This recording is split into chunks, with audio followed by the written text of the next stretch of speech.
नमस्कार बंधुरा नवदिगंत चैनल पक्ष থেকে আপনাদের সকলকে জানাই স্বাগতম।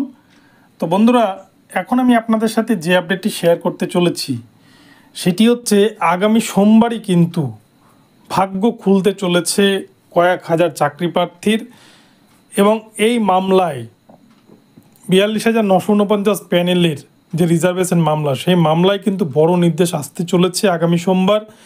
পিটিশনারদের তরফ থেকে যে লাস্ট সাবমিশন করা হয়েছে তার এগেনস্টে কিন্তু গুরুত্বপূর্ণ নথি জমা করা হয়েছে আদালতের রেজিস্ট্রার জেনারেলের কাছে। সেই ডকুমেন্টের উপরেই কিন্তু পুরো পর্ষদের যে দুর্নীতির খুঁটি সেই দুর্নীতির খুঁটি কিন্তু হিলে যেতে পারে এবং হাসি ফুটতে পারে হাজার হাজার বঞ্চিতর মুখে। তো চলুন আমরা বিস্তারিত আপডেটটি এই ভিডিওর মাধ্যমে জেনে নিই। তবে তার আগে বলি যারা প্রথমবার চ্যানেলটি দেখছেন আপনারা অবশ্যই চ্যানেলটিকে সাবস্ক্রাইব করে নেবেন। তো চলুন তাহলে আমরা বিস্তারিত আপডেটটি এবার দেখে নিই।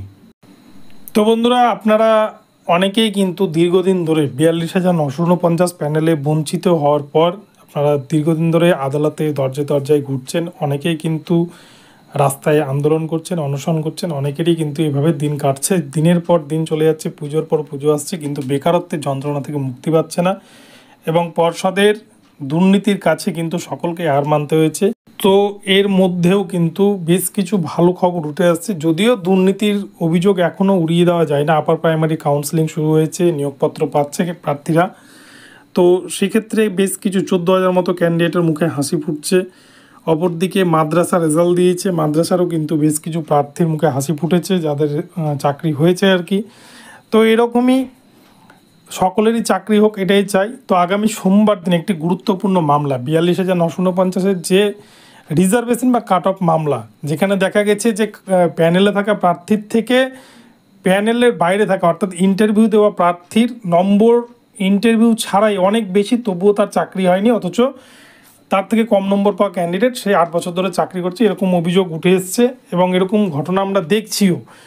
এবং সেই জন্যই কিন্তু তৎকালীন পর্ষদ সভাপতি মানিক ভট্টাচার্য তিনি প্যানেলটাকে দেননি, যদিও প্যানেল 2022 সালে প্রকাশিত হয়তো 2016 সালের প্যানেল প্রাক্তন বিচারপতি অভিজিৎ গাঙ্গুলির নির্দেশে, যদিও সেটাকে 16,500 ৪২,৯৪৯ টোটালটাকে মিশিয়ে কিন্তু তৈরি করে দিয়েছে পর্ষদ যাতে দুর্নীতি ধরতে না পারে, কিন্তু তারপরেও দুর্নীতি কিন্তু ধরা পড়েছে।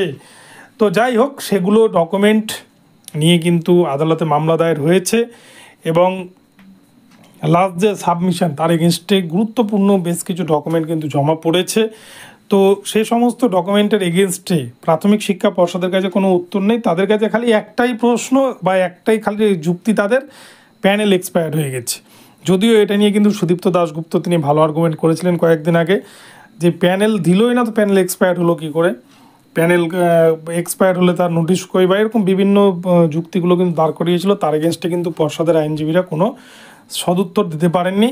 তো দেখা যাক আগামী সোমবার বিচারপতি অমৃতা সিনহা ম্যাম তিনি কিন্তু ফিরছেন সার্কিট বেঞ্চ থেকে, ফলে তিনি আবারও নতুন রূপে আগের মতো কিন্তু আগের পর্যায়ে বসছেন আদালতে ওনার নিজের চেয়ারে এবং তিনি একের পর এক নির্দেশ কিন্তু আগের মতোই দিয়ে যাবেন।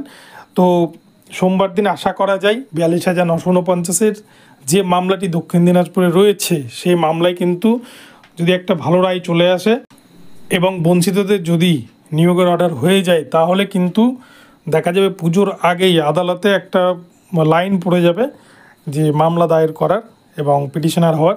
তো দেখা যাক, সেই দিনটার অপেক্ষাতে কিন্তু পিটিশনাররা দিন গুনছে। তো সোমবারের দিন সকলের ভালো হোক এই কামনা করেই ভিডিওটি শেষ করছি। তো বন্ধুরা আপডেটটি দিলাম, আশা করি আপনাদের ভালো লেগেছে। ভালো লাগলে অবশ্যই চ্যানেলকে সাবস্ক্রাইব করে দেবেন। দেখা হচ্ছে পরবর্তী ভিডিওতে। ধন্যবাদ।